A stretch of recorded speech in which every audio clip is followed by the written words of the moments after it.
अगर ये हदीस में ना आता तो ये वाक़या बयान करने की हमारे अंदर जुर्रत ही न थी।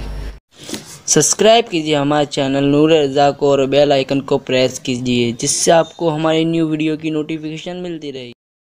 अल्लाह के हबीब अलैहिस्सलाम के एक सहाबी है, उनका नाम हज़रत साद इब्न मुआज़ है। ये इंतहाई नेक सहाबी हैं और उनको नेक हुजूर अलैहिस्सलाम ने अपनी ज़बान से फरमाया। इमामुल अंबिया सल्लल्लाहु अलैहि वसल्लम ने जब इनका इंतकाल हुआ तो इनके इंतकाल के बाद हुजूर उस जनाजे में खुद तशरीफ़ ले गए और हुजूर अलैहिस्सलाम ने इनका जनाजा भी खुद पढ़ाया। आप गौर फरमाएं, मुसलमानों थोड़ी सी तवज्जो करो, ये तालीम उम्मत के लिए कितनी बड़ी बात हुजूर अलैहिस्सलाम ने फरमाई। एक तो हुजूर जनाजे में शरीक हैं, जिसके जनाजे में नबियों का इमाम आए। हम जब नमाज जनाजा पढ़ते हैं तो दुआ के आखिर में हम ये दुआ करते हैं, अल्लाहुम्मा इन्नी अस्अलुका व अतवज्जहु इलैका बिनबिय्यिका सय्यदना मुहम्मद सल्लल्लाहु अलैहि वसल्लम नबिय्यिर रहमा। हम ये नाम लेते हैं हुजूर अलैहिस्सलाम को और हमारा अकीदा है कि जिस दुआ में मुस्तफ़ा जाने रहमत जाने दुआ का नाम आ जाता है तो वो दुआ कबूल हो जाती है।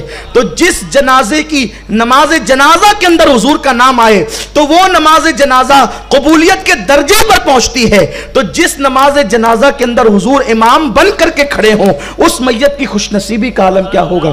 जिसमें हुजूर अलैहिस्सलाम जनाजे के साथ तशरीफ ले जा रहे हों, उस जनाजे की खुशनसीबी का आलम क्या होगा। लोग जनाजे के साथ हुजूर अलैहिस्सलाम के नाम का विर्द करते जाते हैं, ला इलाहा इल्लल्लाह मुहम्मदुर रसूलुल्लाह लोग पढ़ते हैं, इसलिए कि नाम मोहम्मद की बरकत से अगर मैयत अजाब की मुस्तहिक हो तो अल्लाह ताला इससे अजाब दूर फरमा दे। इसीलिए तो हम कलमा पढ़ते हैं। लेकिन आप देखें, हुजूर उस जनाजे में शरीक हैं, हुजूर अलैहिस्सलाम ने नमाज जनाजा पढ़ाई है और उसके बाद हज़रत साद को कब्र में रखा गया। जब हज़रत साद को कब्र में रखा गया, बहुत गौर से सुनने की बात है, जब हज़रत साद को कब्र में रखा गया तो मिट्टी डाल दी गई कब्र के ऊपर।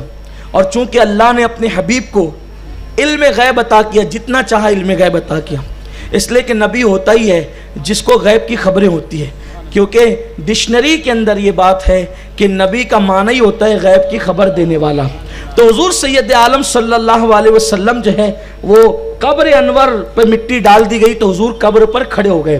कब्र पे खड़े होने के बाद हुजूर अलैहिस्सलाम ने तवज्जो फरमाई तो सरकार अलैहिस्सलाम का चेहरा, जो हुजूर के चेहरे पर अफसरदगी के आसार जाहिर हुए, इमामुल अंबिया सल्लल्लाहु अलैहि वसल्लम के चेहरे पर गम के आसार जाहिर हुए। और सहाबा ने यह मंजर देखा।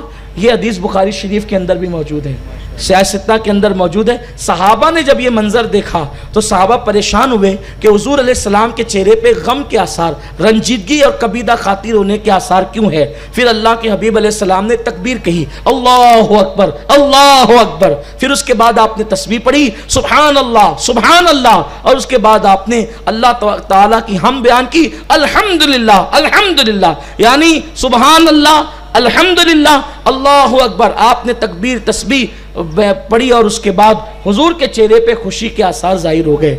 और सहाबा किराम ने अर्ज़ की, या रसूल अल्लाह, हमने एक अजीब सा मंजर देखा।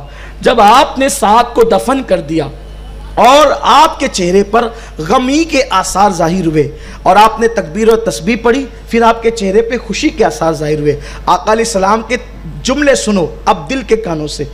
सरकार फरमाते हैं, तुम्हारे इस नेक भाई पर, ये रसूलुल्लाह जिसको नेक कह रहे हो, सरकार फरमाते तुम्हारे इस नेक भाई पर उसकी कब्र तंग हो गई थी। कब्र तंग हो गई किसकी? सहाबी की कब्र। बात मैं सहाबी की कर रहा हूं। वल्लाह अगर ये हदीस में ना आता तो ये वाक़या बयान करने की हमारे अंदर जुर्रत ही न थी और ना ये अल्फाज बयान करने की हमारे अंदर जुर्रत थी। मगर चूंकि ये हदीस है इसलिए हदीस बयान कर रहे हैं आपकी इबरत के लिए, सबकी इबरत के लिए।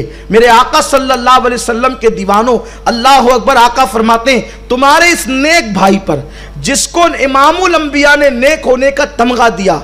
हमारा ईमान है अगर हुजूर अलैहिस्सलाम किसी रास्ते चलते हुए चोर के बारे में कह दे कि ये नेक है तो अल्लाह तबारक व तआला उसी पल उसको नेक बना देगा, क्योंकि तुम्हारे मुंह से जो निकली वो बात होके रही।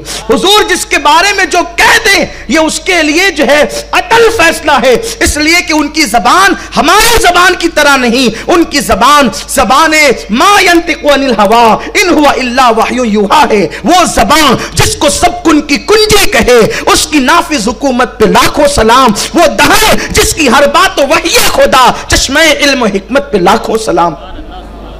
जो रसूल किसी पापी के बारे में कह दे ये नेक है तो वो उसी पर नेक हो जाए।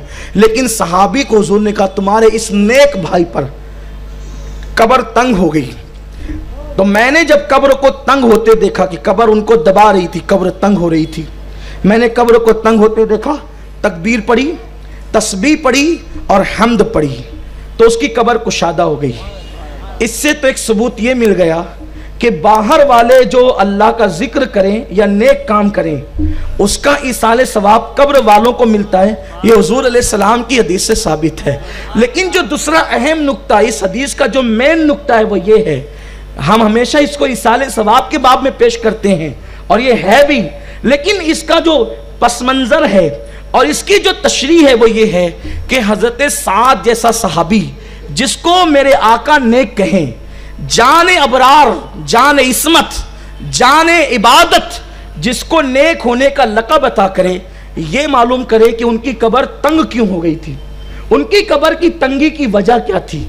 तो हदीस पाक दूसरी हदीस में उसकी तर्जुमानी ये है कि हजरत साद बकरियां चराते थे, हजरत साद बकरियां चराते थे, और जब आप बकरियां चराते थे तो लाशऊरी तौर पर आप अपने काम में मसरूफ रहते, और बकरियां जब पेशाब करती तो पेशाब के छींटे आपके ऊपर आते और आप मसरूफियत की वजह से लाशऊरी तौर पर पेशाब से बच नहीं पाते थे।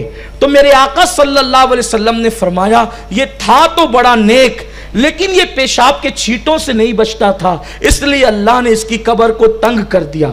ये इमामुल अंबिया के बोलने का अंदाज है, सरकार के फरामीन का ये एक अंदाज है। हुजूर हमें पैगाम दे रहे हैं, सहाबी हजरत साद जैसा सहाबी, अल्लाह अकबर, अगर लाशऊरी तौर पर बकरियों के पेशाब के छींटे से न बचे तो मेरे आका फरमाते हैं कि अल्लाह ने उनकी कब्र को तंग कर दिया, सिर्फ इस बुनियाद पर।